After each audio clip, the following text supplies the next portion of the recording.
Hello friends, एक बार फिर से मैं आ गई हूँ लॉकअप सीजन 2 के 5th एपिसोड का रिव्यू लेके, जहाँ पर शो के स्टार्ट में हमें देखने को मिलता है कि वरुण और सूफी एक दूसरे से सॉर्ट आउट कर रहे होते हैं, क्योंकि पिछले एपिसोड में सूफी काफ़ी अपसेट हो गया था वरुण से, इसलिए ये दोनों यहाँ बातचीत करके चीज़ें सॉल्व कर लेते हैं। उसके बाद हमें देखने को मिलता है कि श्रेया की अब सूफी से भी फाइट हो गई है, जिसमें सूफी बोलता है श्रेया को कि तुम बहुत कंट्रोलिंग हो, जिसमें पेमला भी एग्री करती है सूफी से। और यहाँ पे इन तीनों की एक छोटी सी आर्गुमेंट देखने को मिलती है हमें। उसके बाद फराह लेके आती है एक टास्क, जहां नॉमिनेटेड कंटेस्टेंट को एक आखिरी मौका दिया जाता है सेव होने का टास्क के थ्रू,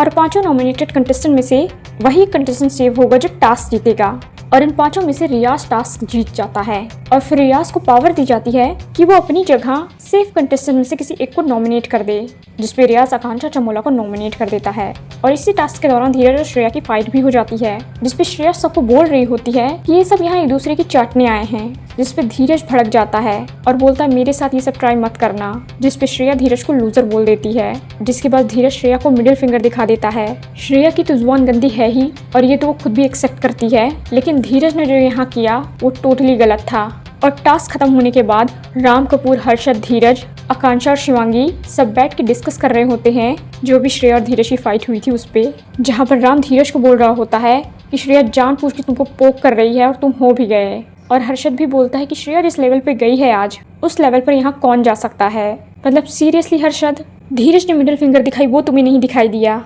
लेकिन श्रेया ने जो बोला वो तुम्हें सुनाई दिया बराबर। यहाँ पर एक चीज क्लियर हो गई कि हर्षद की जो हाँ में हाँ मिलाएगा, हर्षद उसको ही सपोर्ट करेगा। और दूसरी तरफ श्रेया और पेमला की भी फाइट हमें देखने को मिलती है, जहाँ श्रेया पेमला की लगातार एज शेमिंग करती नजर आई, जहां बाकी कंटेस्टेंट इन दोनों की फाइट के मजे लेते हुए दिखाई दिए। जिसके बाद सूफी और श्रेया की भी फाइट शुरू हो जाती है, जहां सूफी भर भर के गालियां दे देता है श्रेया को। इस वक्त सारे कंटेस्टेंट श्रेया के अगेंस्ट हो गए हैं, और इसमें कंटेस्टेंट से ज्यादा श्रेया की गलती है, क्योंकि श्रेया की जुबान है ही गंदी, क्योंकि श्रेया अक्सर फाइट में लिमिट क्रॉस कर जाती है। इसके बाद श्रेया और माधुरी की भी एक कन्वर्सेशन देखने को मिलती है हमें, जहां श्रेया रो रही होती है क्योंकि सभी उसके अगेंस्ट हो गए हैं, जिसपे माधुरी समझा रही होती है श्रेया को और मोटिवेट कर रही होती है, जिसपे श्रेया फिर से एक बार बाकी कंटेस्टेंट पे पर्सनल अटैक करती है, जहां वो हर्षद और शिवांगी के बारे में बोलती है कि मैं इनकी तरह नहीं हूँ जो अपना करियर यहाँ वापस बनाने आई हूँ, इनको तो काम ही बाहर नहीं मिल रहा है क्योंकि इनका पिछला शो फ्लॉप हो गया था, इसलिए ये लोग यहाँ पर आए हैं, मैं इसलिए यहाँ नहीं आई हूँ। मतलब श्रेया सच में भूल गई है कि जिस शो में वो है वो एकता का शो है,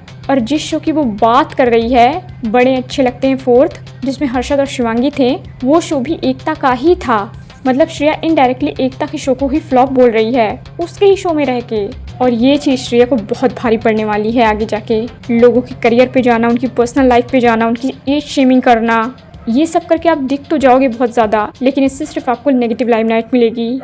और श्रेया की लैंग्वेज और उसकी बातों से तो यही लग रहा है कि वो इस शो की वैम्प बनने ही यहाँ आई है, क्योंकि इस लड़की को एकता का भी डर नहीं है, क्योंकि वो एकता के ही शो में रह के एकता के ही शो की बुराई कर रही है। श्रेया को एक्चुअली में जुबान कंट्रोल करने की ज़रूरत है। अब इस एपिसोड का रिव्यू यहीं पर ख़त्म होता है, और आने वाले एपिसोड में हमें देखने को मिलेगा कि लॉकअप की ओजी होस्ट कंगना रनौत आई है सबकी क्लास लगाने। तो इस एपिसोड का रिव्यू यहीं ख़त्म करते हैं, और प्लीज़ बैकग्राउंड नॉइस को अवॉइड करना। कमेंट करके आप ज़रूर बताइए कि इस एपिसोड का रिव्यू आपको कैसा लगा।